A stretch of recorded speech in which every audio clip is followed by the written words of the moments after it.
أعوذ بالله من الشيطان الرجيم. بسم الله الرحمن الرحيم. ألف لام ميم. ذلك الكتاب لا ريب فيه هدى للمتقين الذين يؤمنون بالغيب ويقيمون الصلاة ومما رزقناهم ينفقون والذين يؤمنون بما أنزل إليك وما أنزل من قبلك وبالآخرة هم يوقنون أولئك على هدى من ربهم وأولئك هم المفلحون. إن الذين كفروا سواء عليهم أأنذرتهم أم لم تنذرهم لا يؤمنون. ختم الله على قلوبهم وعلى سمعهم وعلى أبصارهم غشاوة ولهم عذاب عظيم. ومن الناس من يقول آمنا بالله وباليوم الآخر وما هم بمؤمنين. يخادعون الله والذين آمنوا وما يخدعون إلا أنفسهم وما يشعرون. في قلوبهم مرض فزادهم الله مرضا ولهم عذاب أليم بما كانوا يكذبون. وإذا قيل لهم لا تفسدوا في الأرض قالوا إنما نحن مصلحون ألا إنهم هم المفسدون ولكن لا يشعرون. وإذا قيل لهم آمنوا كما آمن الناس قالوا أنؤمن كما آمن السفهاء ألا إنهم هم السفهاء ولكن لا يعلمون. وإذا لقوا الذين آمنوا قالوا آمنا وإذا خلوا إلى شياطينهم قالوا إنا معكم إنما نحن مستهزئون. الله يستهزئ بهم ويمدهم في طغيانهم يعمهون. أولئك الذين اشتروا الضلالة بالهدى فما ربحت تجارتهم وما كانوا مهتدين. مثلهم كمثل الذي استوقد نارا فلما أضاءت ما حوله ذهب الله بنورهم وتركهم في ظلمات لا يبصرون. صم بكم عمي فهم لا يرجعون. أو كصيب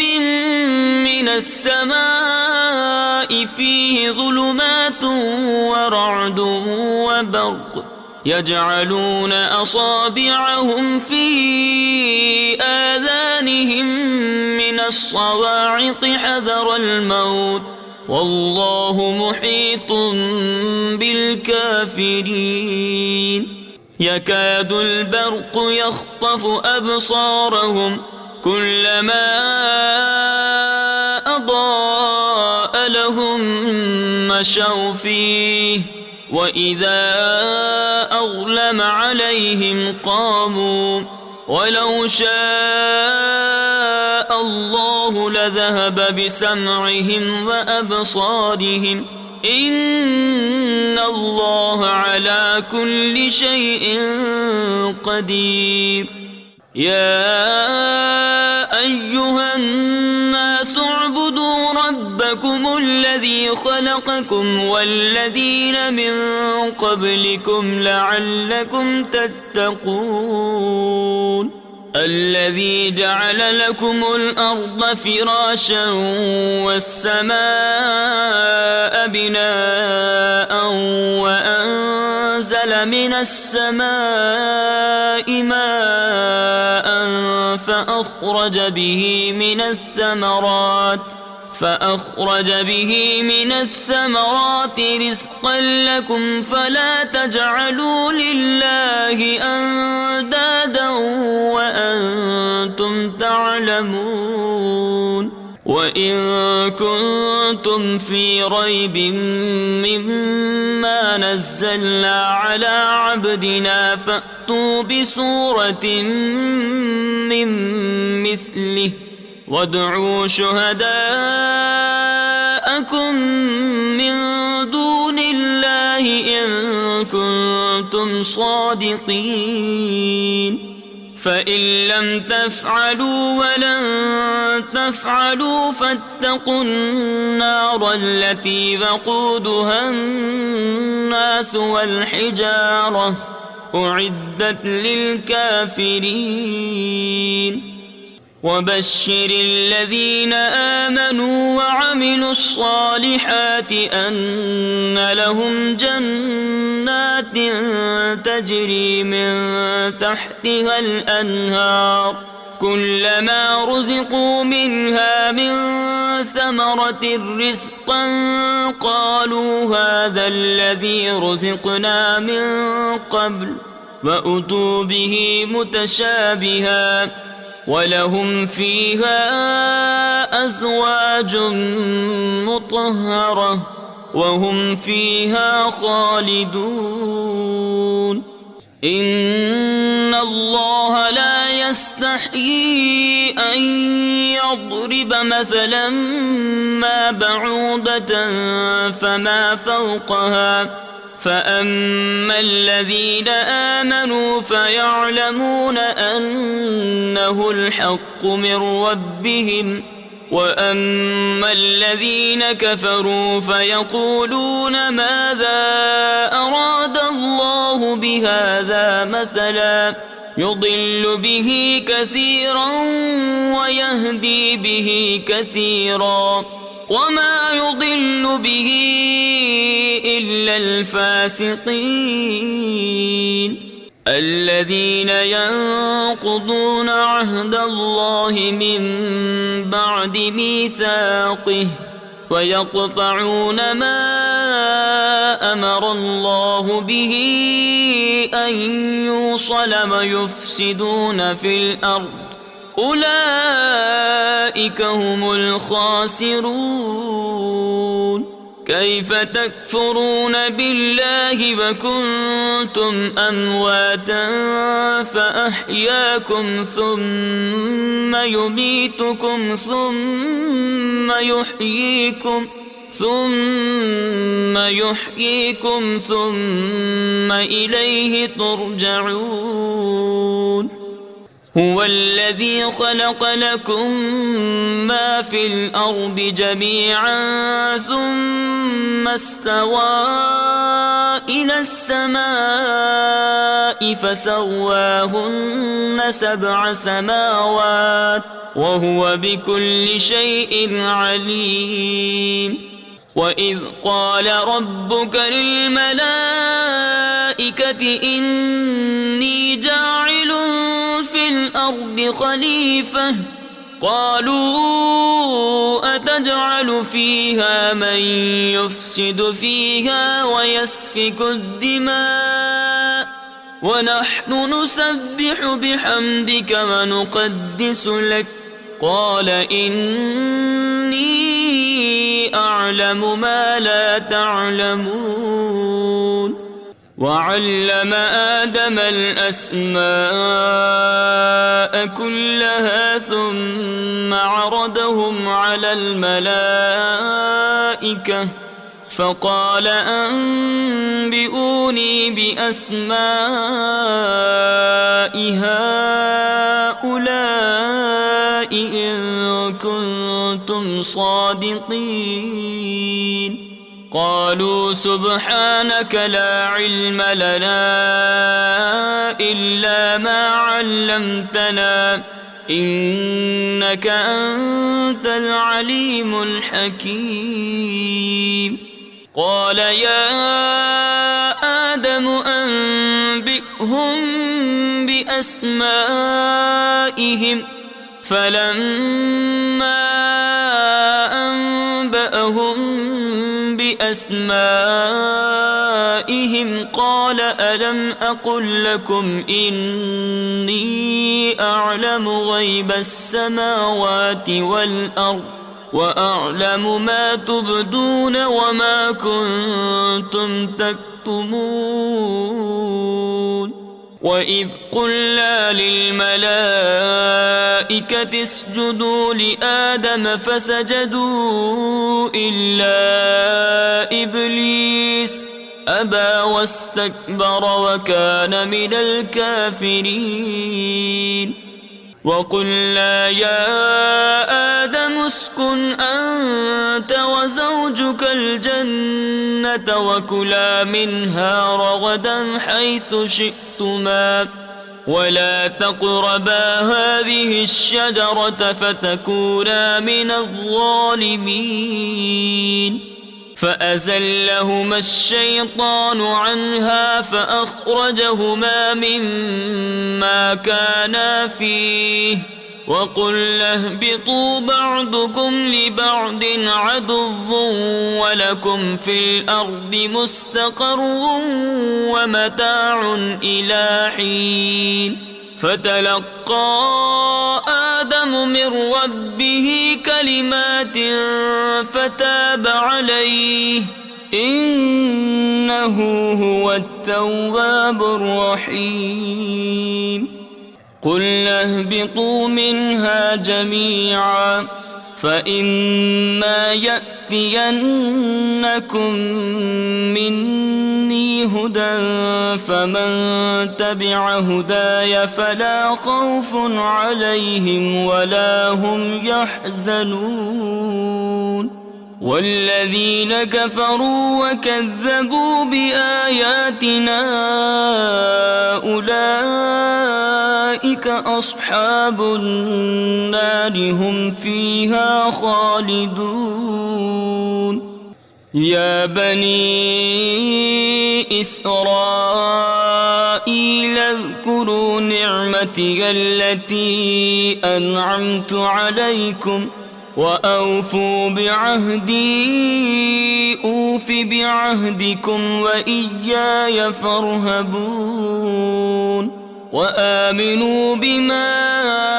أنزلت مصدقا لما معكم ولا تكونوا أول كافر به ولا تشتروا بآياتي ثمنا قليلا وإياي فاتقون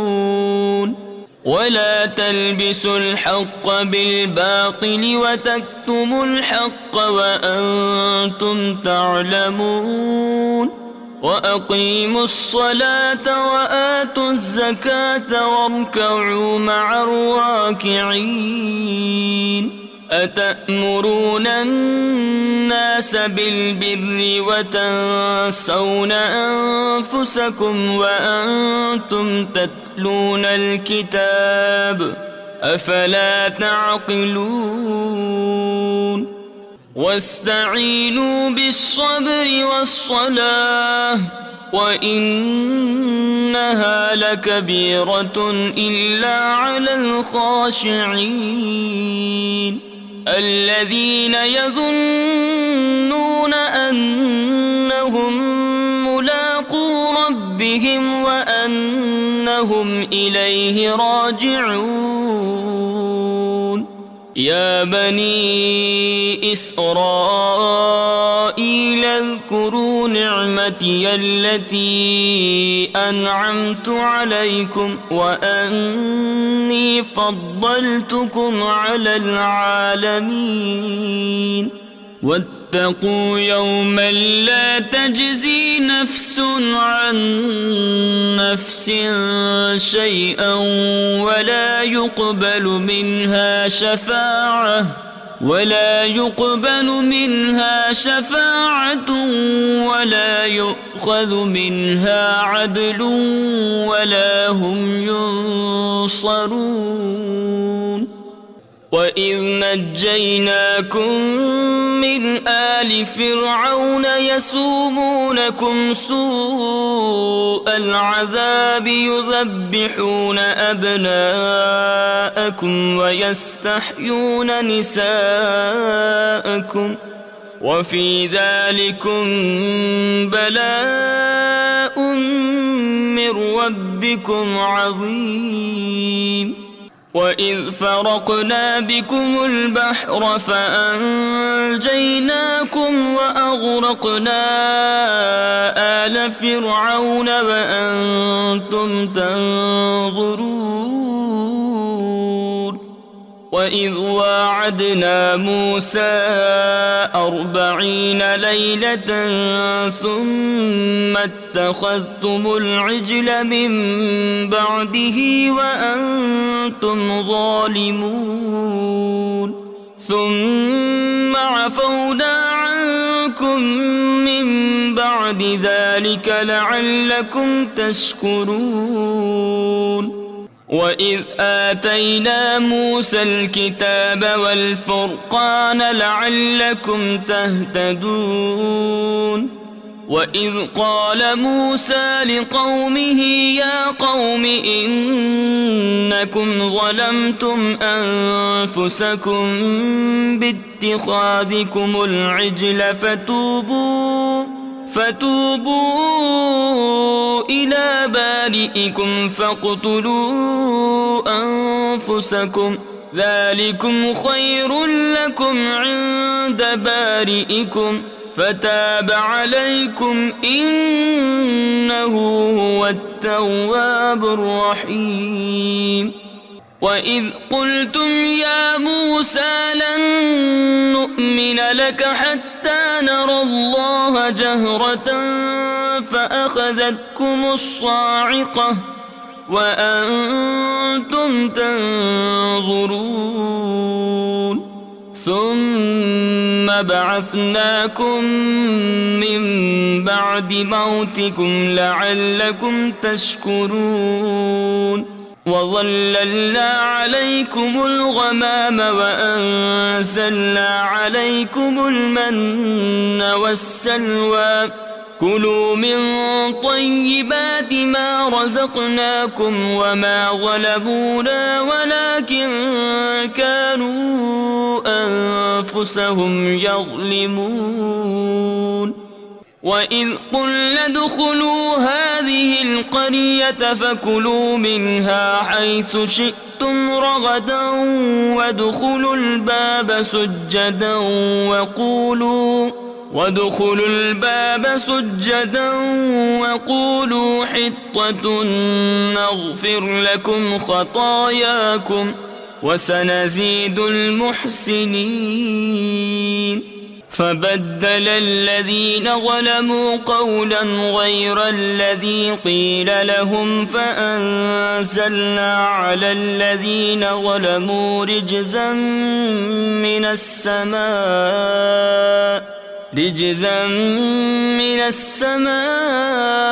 بما كانوا يفسقون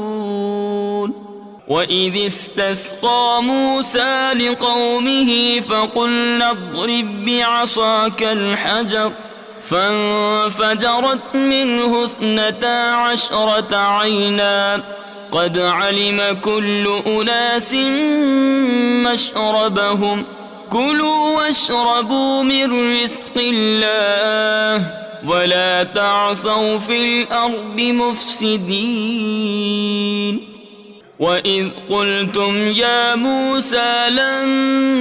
نصبر على طعام واحد فادع لنا ربك يخرج لنا مما تنبت الأرض من بقلها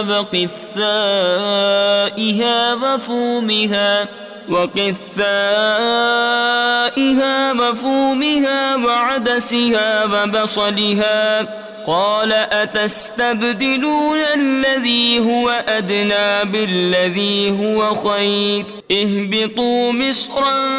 فإن لكم ما سألتم وضربت عليهم الذلة والمسكنة وباءوا بغضب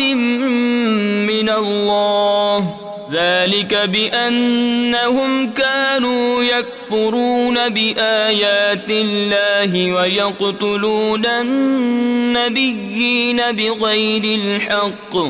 ذلك بما عصوا وكانوا يعتدون إن الذين آمنوا والذين هادوا والنصارى والصابئين من آمن بالله واليوم الآخر وعمل صالحا فلهم أجرهم عند ربهم ولا خوف عليهم ولا هم يحزنون وإذ أخذنا ميثاقكم ورفعنا فوقكم الطور خذوا ما آتيناكم بقوة واذكروا ما فيه لعلكم تتقون ثم توليتم من بعد ذلك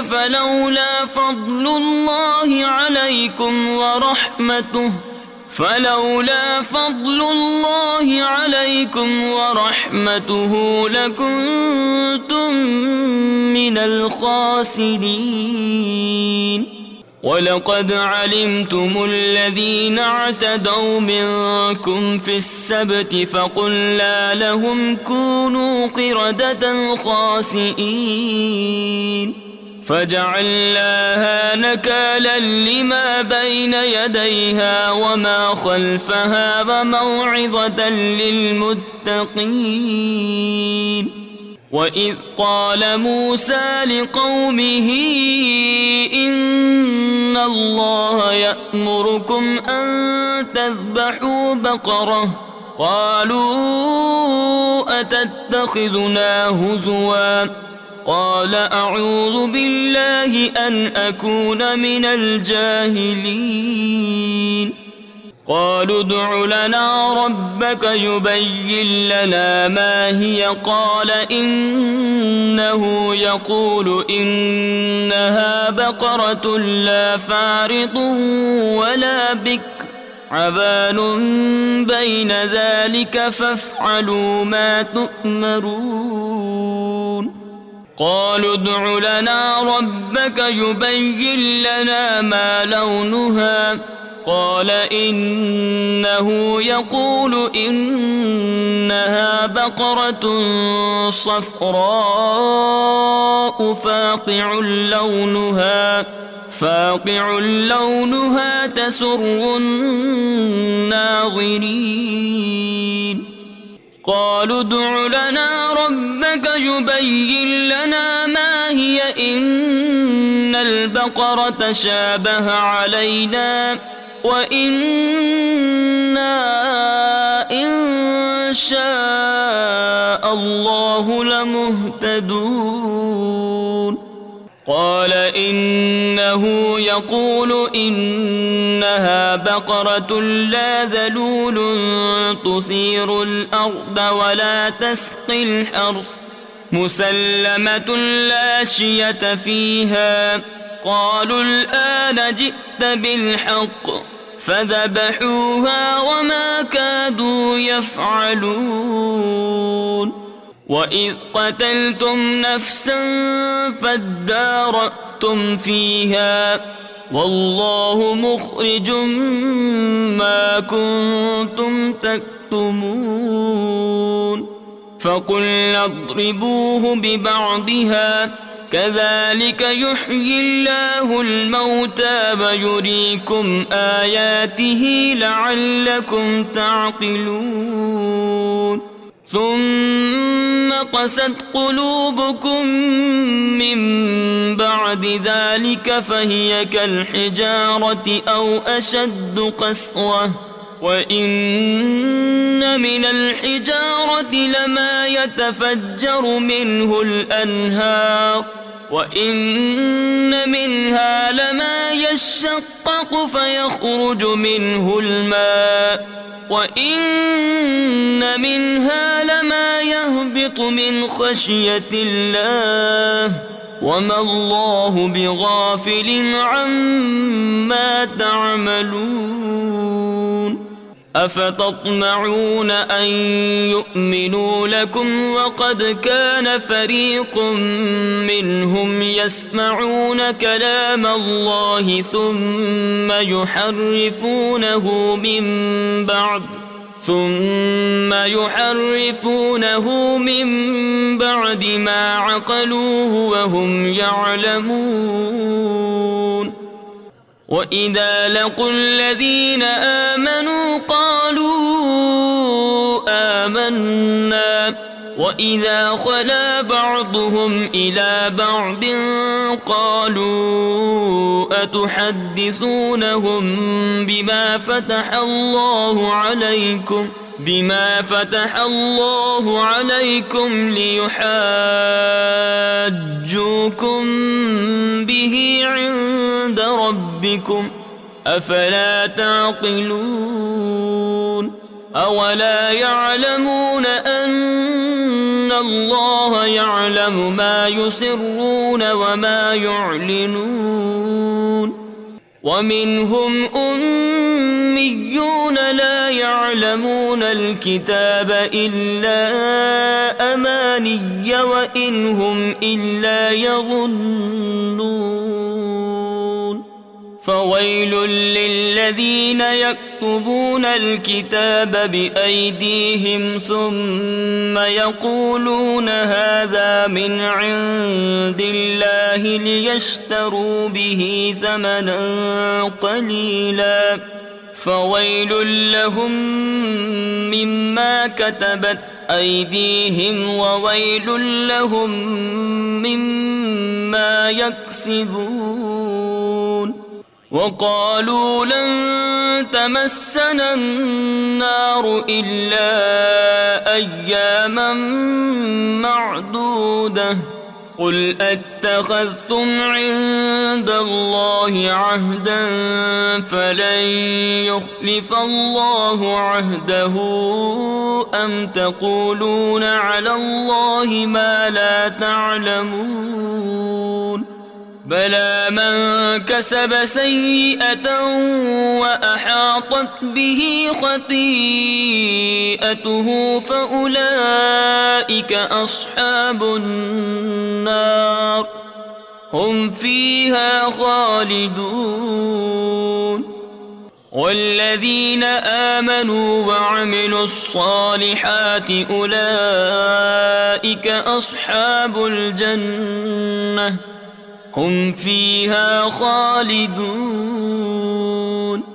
وإذ أخذنا ميثاق بني إسرائيل لا تعبدون إلا الله وبالوالدين إحسانا وذي القربى واليتامى والمساكين وقولوا للناس حسنا وأقيموا الصلاة وآتوا الزكاة ثم توليتم إلا قليلا منكم وأنتم معرضون وإذ أخذنا ميثاقكم لا تسفكون دماءكم ولا تخرجون أنفسكم من دياركم ثم أقررتم وأنتم تشهدون ثم أنتم هؤلاء تقتلون أنفسكم وتخرجون فريقا منكم من ديارهم تظاهرون عليهم بالإثم والعدوان وإن يأتوكم أسارى تفادوهم وهو محرم عليكم إخراجهم أفتؤمنون ببعض الكتاب وتكفرون ببعض فما جزاء من يفعل ذلك منكم إلا خزي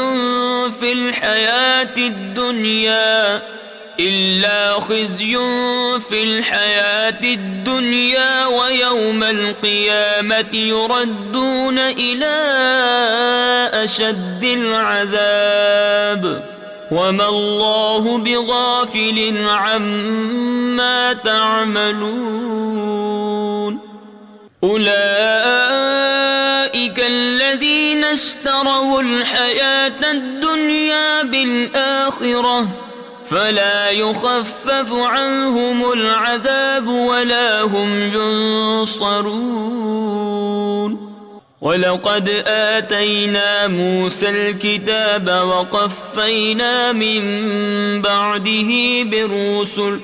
وآتينا عيسى ابن مريم البينات وأيدناه بروح القدس أفكلما جاءكم رسول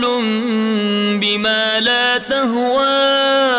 أنفسكم استكبرتم ففريقا كذبتم وفريقا تقتلون وقالوا قلوبنا غلف بل لعنهم الله بكفرهم فقليلا ما يؤمنون ولما جاءهم كتاب من عند الله مصدق لما معهم وكانوا من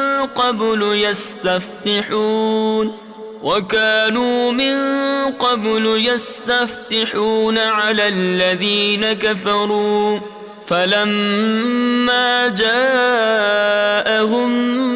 ما عرفوا كفروا به فلعنة الله على الكافرين بئس ما اشتروا به أنفسهم أن يكفروا بما أنزل الله بغيا أن ينزل الله من فضله على من يشاء من عباده فباءوا بغضب على غضب وللكافرين عذاب مهين وإذا قيل لهم آمنوا بما أنزل الله قالوا نؤمن بما أنزل علينا ويكفرون بما وراءه وهو الحق مصدقا لما معهم قل فلم تقتلون أنبياء الله من قبل إن كنتم مؤمنين ولقد جاءكم جاءكم موسى بالبينات ثم اتخذتم العجل من بعده وأنتم ظالمون وإذ أخذنا ميثاقكم ورفعنا فوقكم الطور خذوا ما آتيناكم بقوة واسمعوا قالوا سمعنا وعصينا وأشربوا في قلوبهم العجل بكفرهم قل بئس ما يأمركم به إيمانكم إن كنتم مؤمنين قل إن كانت لكم الدار الآخرة عند الله خالصة من دون الناس فتمنوا الموت إن كنتم صادقين ولن يتمنوه أبدا بما قدمت أيديهم والله عليم بالظالمين ولتجدنهم أحرص الناس على حياة ومن الذين أشركوا يود أحدهم لو يعمر 1000 سنة وما هو بمزحزحه من العذاب أن يعمر والله بصير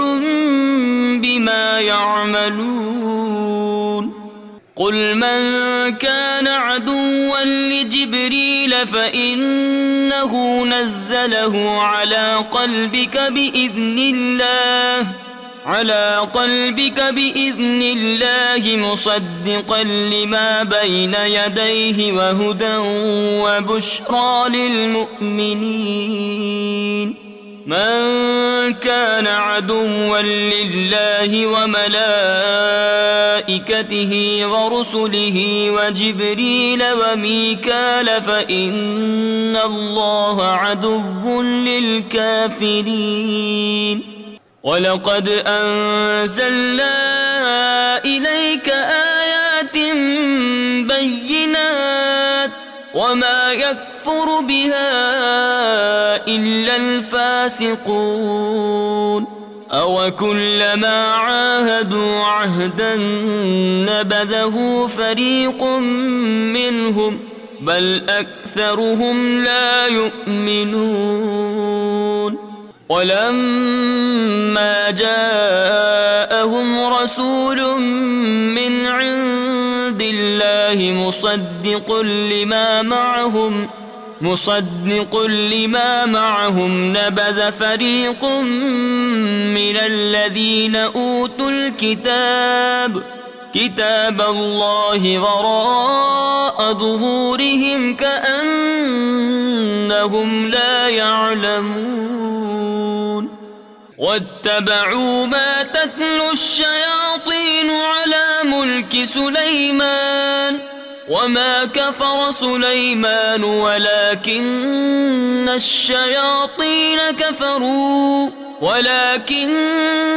الشياطين كفروا يعلمون الناس السحر وما أنزل على الملكين ببابل هاروت وماروت وما يعلمان من أحد حتى يقولا إنما نحن فتنة فلا تكفر فيتعلمون منهما ما يفرقون به بين المرء وزوجه وما هم بضارين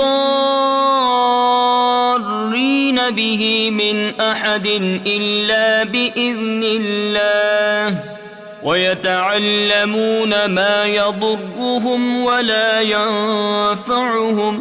ولقد علموا لمن اشتراه ما له في الآخرة من خلاق ولبئس ما شروا به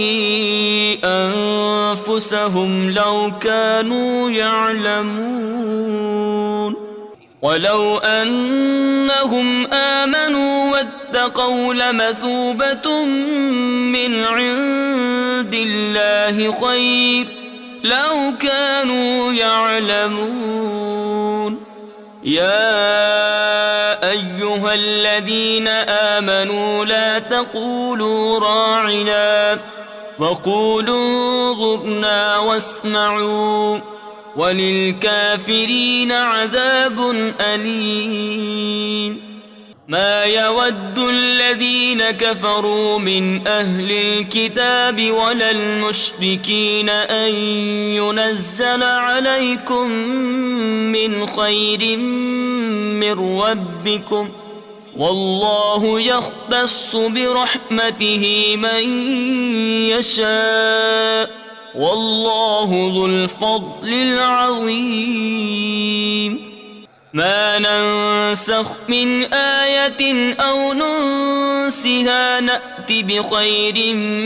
منها أو مثلها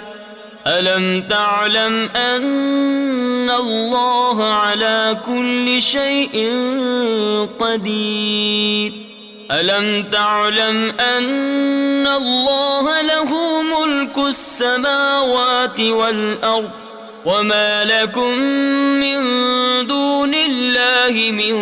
ولي ولا نصير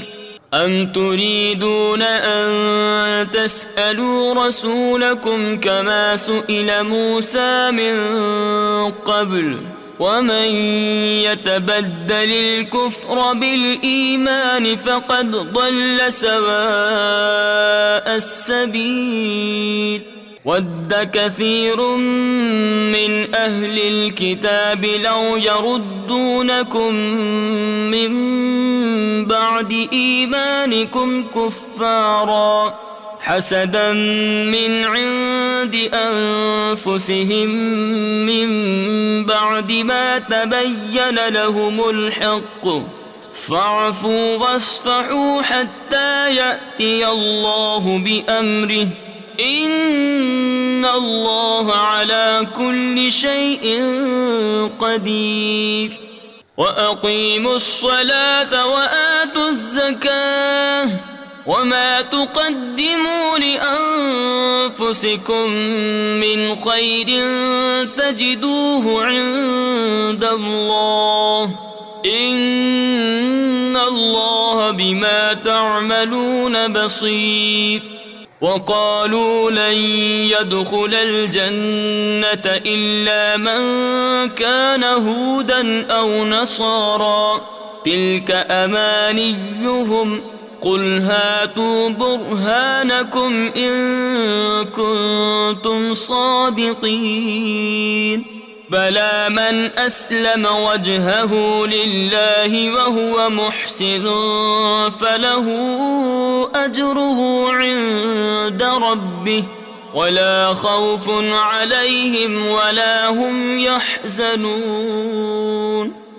وقالت اليهود ليست النصارى على شيء وقالت النصارى ليست اليهود على شيء وهم يتلون الكتاب كذلك قال الذين لا يعلمون مثل قولهم فالله يحكم بينهم يوم القيامة فيما كانوا فيه يختلفون ومن أظلم ممن منع مساجد الله أن يذكر فيها اسمه وسعى في خرابها أولئك ما كان لهم أن يدخلوها إلا خائفين لهم في الدنيا خزي ولهم في الآخرة عذاب عظيم ولله المشرق والمغرب فأينما تولوا فثم وجه الله إن الله واسع عليم.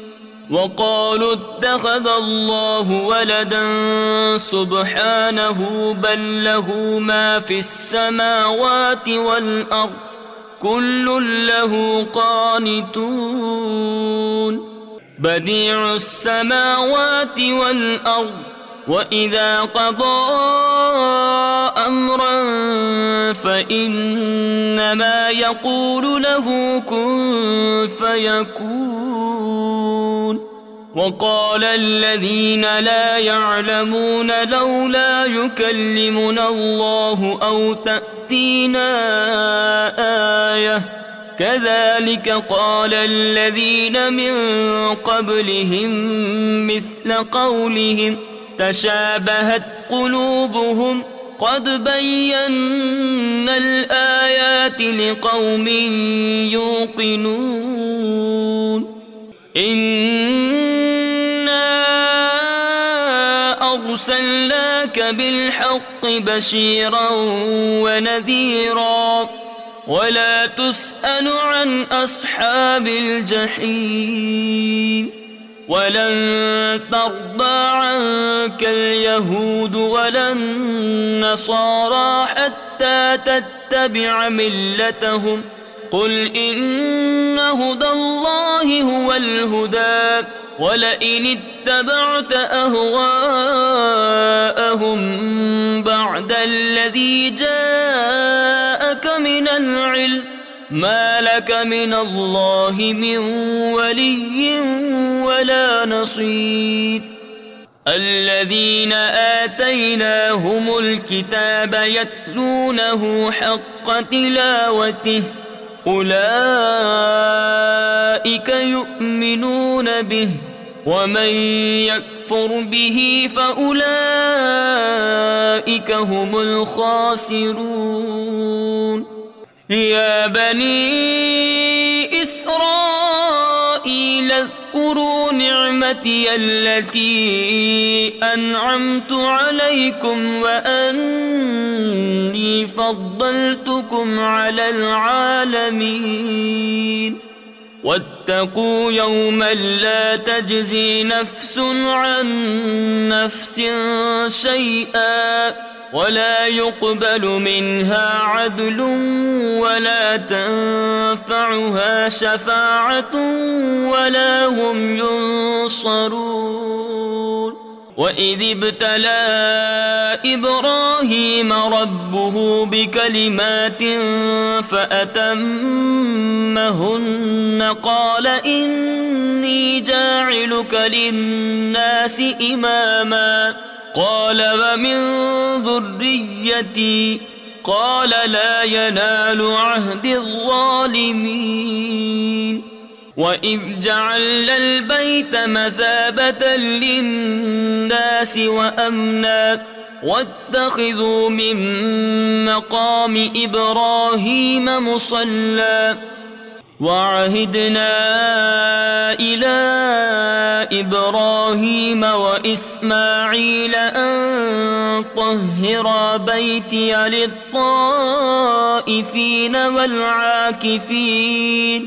للطائفين والعاكفين والركع السجود. وإذ قال إبراهيم رب اجعل هذا بلدا آمنا وارزق أهله من الثمرات من آمن منهم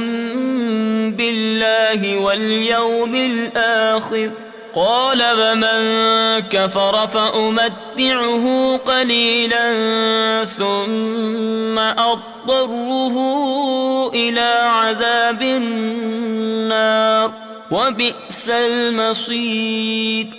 وإذ يرفع إبراهيم القواعد من البيت وإسماعيل ربنا تقبل منا إنك أنت السميع العليم ربنا واجعلنا مسلمين لك ومن ذريتنا أمة مسلمة لك وأرنا مناسكنا وتب علينا إنك أنت التواب الرحيم ربنا وابعث فيهم رسولا منهم يتلو عليهم آياتك ويعلمهم الكتاب والحكمة ويزكيهم إنك أنت العزيز الحكيم ومن يرغب عن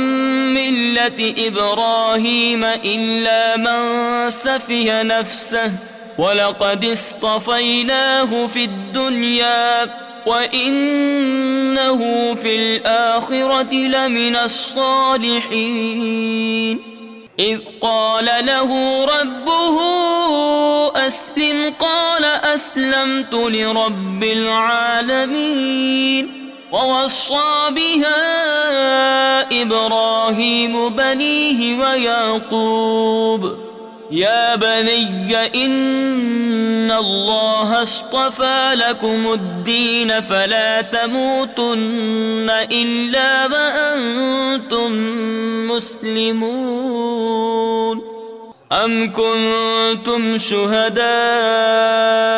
إذ حضر يعقوب الموت إذ قال لبنيه ما تعبدون من بعدي قالوا نعبد إلهك وإله آبائك إبراهيم وإسماعيل وإسحاق إلها واحدا ونحن له مسلمون تلك أمة قد خلت لها ما كسبت ولكم ما كسبتم ولا تسألون عما كانوا يعملون وقالوا كونوا هودا أو نصارى تهتدوا قل بل ملة إبراهيم حنيفا وما كان من المشركين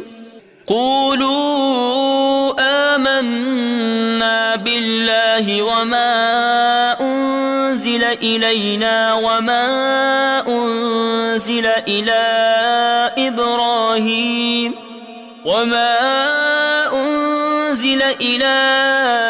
إبراهيم وإسماعيل وإسحاق ويعقوب والأسباط وما أوتي موسى وعيسى وما أوتي النبيون من ربهم لا نفرق بين أحد منهم ونحن له مسلمون فإن آمنوا بمثل ما آمنتم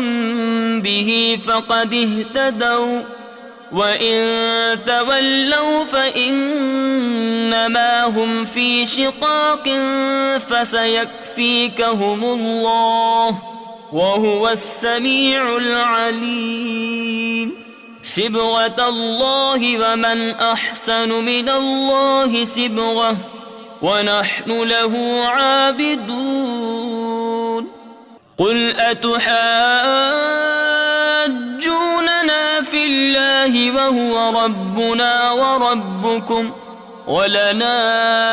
أعمالنا ولكم أعمالكم ونحن له مخلصون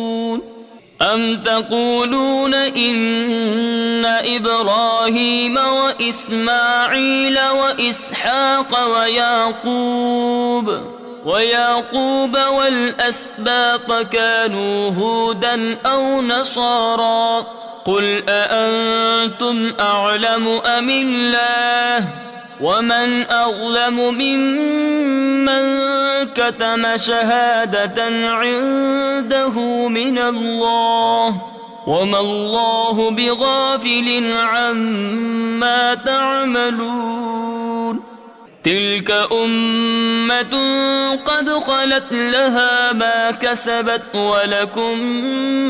ما كسبتم ولا تسألون عما كانوا يعملون صدق الله العظيم.